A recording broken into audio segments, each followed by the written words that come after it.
Okay, at this point we finished our tournament game, and we're going to talk about copying the files from your ChessNoteR device to the tournament director.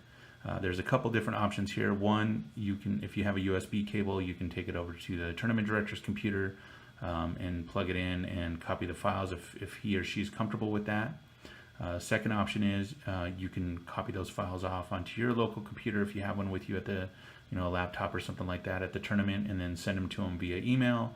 The third option is if you have a hotspot or there's Wi-Fi, you can essentially use Dropbox, which is integrated into the ChessNoteR application, and upload your files to Dropbox, and then essentially send them to the TD via email, or send a link to your tournament director to connect via Dropbox.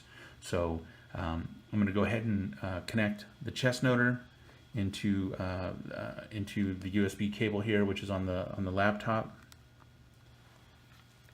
And then we're going to go ahead and record from the screen now. Okay, so at this point we basically plugged in the ChessNoteR device. We're going to go ahead and open up Windows Explorer. Inside Windows Explorer there's going to be an option for ChessNoteR. Inside ChessNoteR there's an option for internal storage. Inside the internal storage there's a folder called ChessNoteR. And then essentially inside ChessNoteR we have an option for the date and the backup that we created.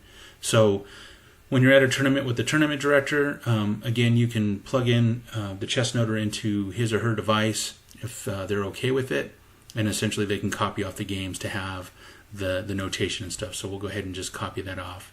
Again, if they're not comfortable with that, you can either one, copy it off onto your own local computer or laptop if you have one with you at the tournament, or you can also use Dropbox Sync, which is built into the ChessNoteR application, and essentially from there you can go ahead and upload your games to Dropbox and then send them to the tournament director via email, or share Dropbox, share some files with them so he can get access to that.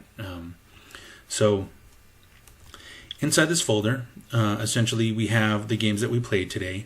So we have 3 PGNs, which are listed as 14 because I have ChessBase 14 installed on here, and then we have 2 PDFs. Now the PDFs were created from the signed signatures. So when we played that club game, which is listed here on the Hub City Club, there is no PDF file associated with it. The way that the naming convention is broken down is white is listed by white's last name, and then black's last name, and then the tournament that you played in, and then the round for the one, and then the date. So the first thing that we'll look at is the PDF that we had from the game.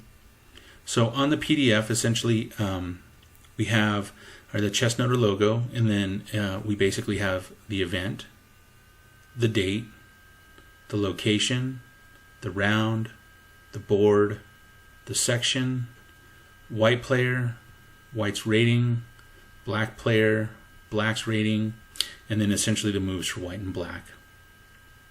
At the very bottom, depending on who won, lost, or drew, will essentially be highlighted in this gray texture. So this was a draw between these two players.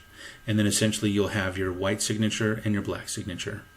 So this is essentially how ChessNoteR creates all the games. So afterwards, there is no score sheet needed. Everything is done on the ChessNoteR device. So it's a complete electronic solution from beginning to end for the tournament director, so they can have the scorecard. Moving on, we're going to go ahead and show you the Pgn file. So essentially, if you open up the Pgn, it'll allow you to launch ChessBase.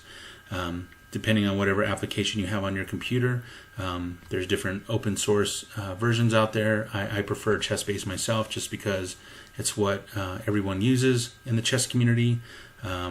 It's a little expensive, but to me it was worth the investment.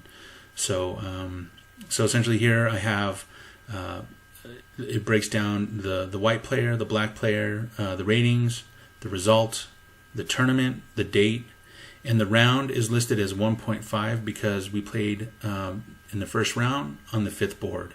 And this is the way that ChessBase lists that. So if you double click on the game, it'll go ahead and open up the game for you. And essentially you can step through the game. Usually right after my game is over, I like to sit down with my opponent. I'll copy off everything to my laptop and then essentially we'll launch a chess engine real quick, and then we'll basically just step through the game using the arrow keys and stuff, and you can basically see the, how you did, where you are overall with the opening.